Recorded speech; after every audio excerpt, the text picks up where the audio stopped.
who is a good person. You know, I hear people say all the time, hey, he's a good man, but he's a good woman, but what actually makes up a good man and a good woman, so that you don't ignore the most important quality of a good person, so that we know the but that you are butting, that you don't but what is very important out of the marriage.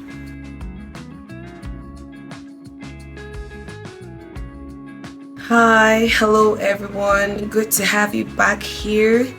You're welcome to our YouTube channels. You can either be watching this from my YouTube channel or my husband's YouTube channel, or wherever you may be watching from. Just know that we are excited, we are glad that you're seeing this video, and a happy Valentine's Day to you from myself and from my dear husband. Happy Valentine's Day. The Lord bless you. Amen. And also we appreciate you for taking time out to watch this video in the midst of all the frolicking and rollicking and the catching of fun.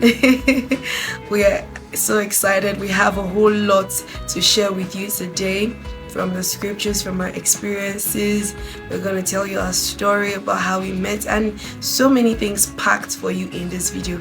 So grab a cold bottle of drink and remain glued to your relax and remain glued to your seats, because we have a whole lot planned for you. All right, so it's Valentine's Day. I love, what's your perception of Valentine's Day? It has to do with love. Love, love, love. Not just love in words, love indeed. Expression of love. When it comes to love, it's a very deep, very, very deep, and too great for us to really explore. But in all manner, whatsoever way you can express it, how you can it's just about love. It's just about love. It's about love. And remember that God is love. Any other definition of love is counterfeit. Love is not premarital sex.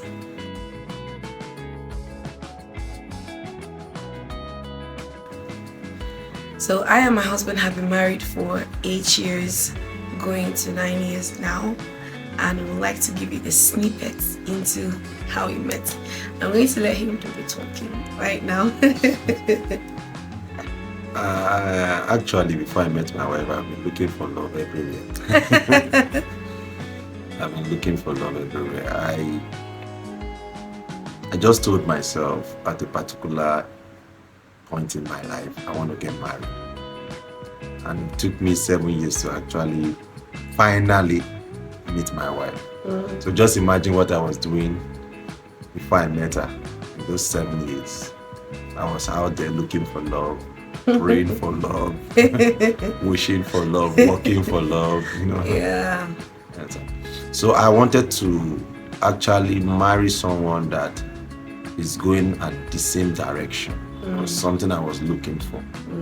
And also I was really praying to God to give me someone that will fit into my life, because marriage is both spiritually and physical, both spiritual and physical. So you must understand those two parts. You need to marry someone that you love. You need to marry someone that will take care of you. You need to marry someone that can communicate with you at a particular level. And you need to marry someone that also understands spiritual things.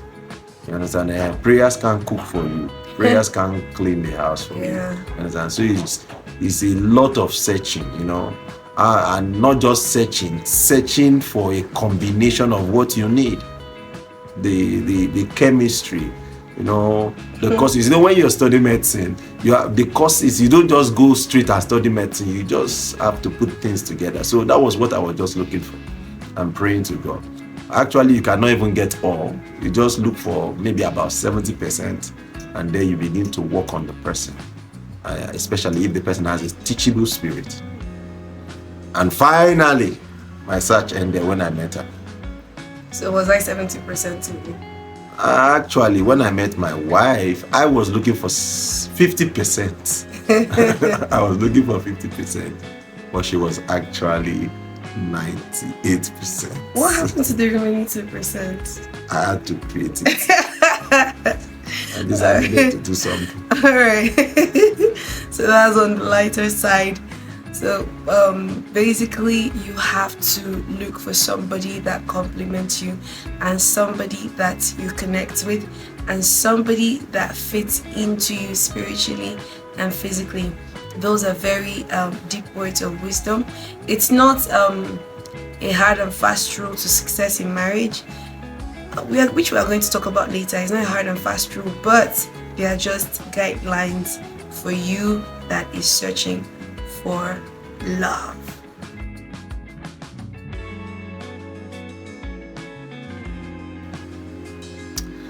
All right, so there is a very important aspect. We're still concerning how I and my husband met.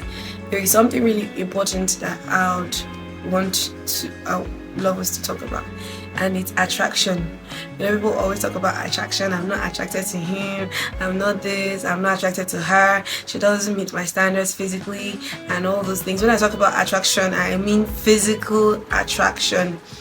So I'm going to ask you this question: were you physically, I'm not talking about sexual attraction, no, we are talking about physical attraction. We are Christians, we are born again Christians of God, and anything that is outside the standard of God, we're not going to teach you that, we're not going to talk about.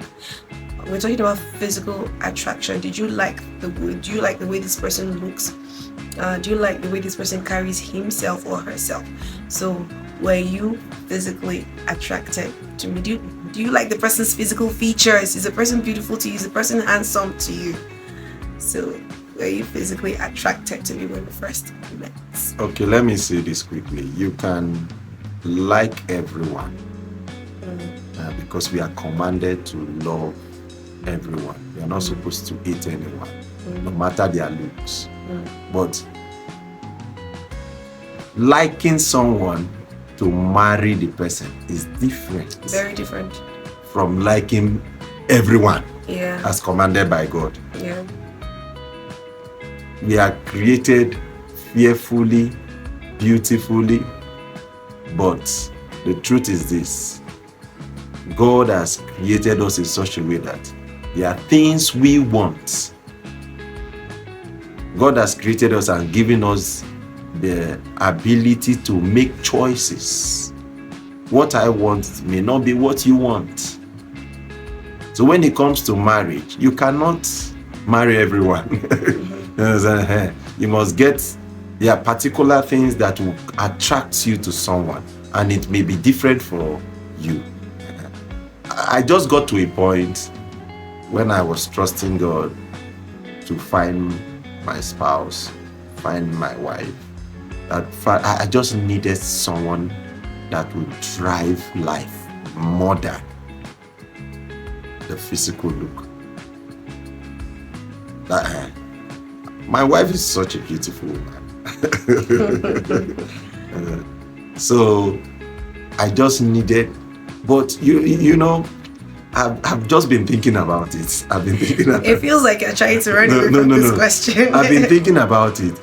I will not even want to think of driving life with someone that I'm not attracted to. Okay. The attraction is the first. Physical attraction. The physical attraction is the first, because you cannot try to eat a food that you don't even like the look. Okay. I don't know if I'm making sense. So maybe I may have been thinking about life so much, but the fact is that something was still working in me in a passive way that I didn't understand. Okay. Are you getting it? Yes. I love what I saw. But it was like, okay, I'm not interested in what I saw. I wanted life. Because my wife's picture was sent to me, And I was going through this picture again and again and again and again. And then I finally met her. But, you know, as a pastor, you meet a lot of ladies. Ladies are introduced to you. But when I spoke with her, that was where, you know, the attraction will always come. You meet someone, you want to associate with the person, you want to talk with the person. But when I started speaking with her and I saw what was coming out of her mouth and I saw the way she was acting, that the thought of marriage now came to my mind. Hallelujah. So that's where it began. I can still remember when I called my assistant pastor and said, I've met my wife. This is my wife. And I had that revelation when I was talking to her, not when I was looking at her.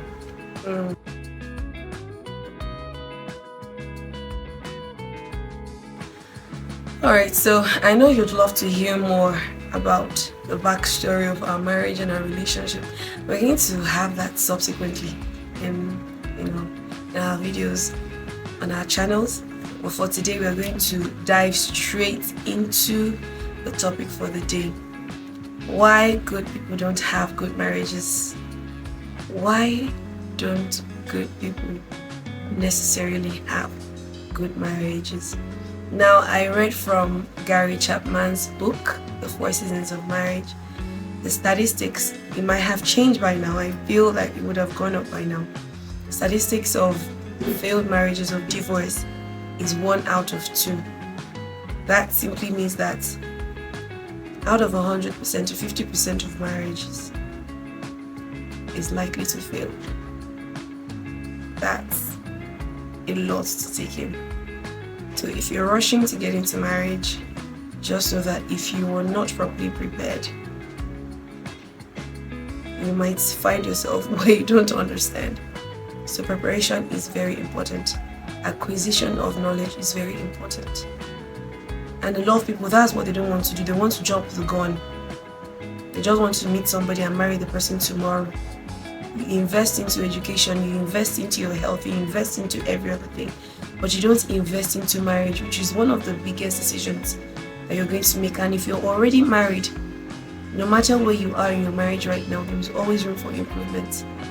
If you're having a bad marriage, you can make it good. If you're having a good marriage, you can make it better. So there's always room at the top. And I don't think there is an end to improving the quality of your marital relationships. And if you're a single, gain all the knowledge that you can about marriage. Being knowledgeable in other areas, having a high IQ does not guarantee success in marriage. There are so many billionaires worldwide that are divorcees today. And if you check them, the people that are doing very well, money doesn't even solve all the problems in marriage. So when I see people treating marriage issues very lightly, it's not about going down on one knee, collecting an engagement ring. It's fine or it's good. Or having a party, wedding party, after party, and everything is good, everything is nice. It's not about that. There is a whole lot. Marriage takes a whole lot. And even when you get married, you still have to keep investing into that marriage every day to make sure it works. Lord, do you have something to say? A lot. The day you get married, everything changes about your life. Everything. Marriage is something that you cannot undo. Right. Everything changes. And when you have children from that your marriage, then life has been brought out from that marriage. And you are responsible for that life forever. Yeah. So it's so important that you have understanding about what you're getting into. Marriage doesn't work itself. Right. That's one thing people don't understand. Let me tell you the truth. Love is very important. But if you are not careful, love is like a wash when it comes to marriage. If you think marriage can exist on love, it will surprise you. It will amaze you. It will amaze you that the people that cry for love, shed tears in love, die for love, roll for love, are the ones that have the highest issues in marriage. So it's so important for you to know what it's all about. And I've just discovered that marriage is one thing that anybody can do. The uneducated, the educated, the learn, the unlearn, they can just get into it because it's available to anybody. Yes. But the fact is that, are you enjoying it? Are you happy there? Are you also ready to live an exemplary life where people see you and admire your marriage? So it's so important that because you can be a good man and may not be a good husband. That's right. A good man cannot translate to a good doctor until you study. That's right. A good man does not automatically become a good doctor. So people study to become doctors, study to become nurses, understand to become what they want to be in life. Husband is also a course that you should study. That's the truth. That's right. Being a wife is also a course that you should study. So not because you are a good daughter, you become a good wife. It's something that you have to prepare yourself for. Yes. How will a woman that does not know how to cook, is not ready to cook, does not feel like cooking, it's cooking it, cleaning the house, it's doing anything that has to do with chores, be a good wife? She may be a good daughter because the mother has made, but she may not be a good one. And that's where compatibility comes in, because such a person can marry a man that doesn't care about those things as well, or chooses to pay someone to do the chores, to do the cooking. Such a man might not mind. But if you go and marry a man that expects you to do all those things, in his eyes, you are a terrible wife. So we're going to still talk about these things, but that's still part of it. And then to buttress your point on love, the love that people run after is in relationships is the erotic love, forgetting that there are different kinds of love. You have the agape love, you have the filial love, you have the eros, and all these three come together to make, none is bigger than the other. So it's not just about erotic love, which is what our generation has turned it into. I'm not sexually attracted to this way, I'm not sexually attracted. It's not about that. When you enter marriage and you face the reality of marriage, you will know that sexual attraction can disappear.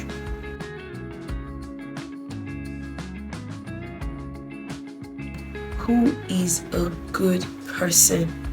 I hear people say all this, he's a good man, but he's a good woman, but what actually makes up a good man and a good woman, so that you don't ignore the most important quality of a good person, so that we know the butt that you are butting, that you don't butt what is very important out of the marriage.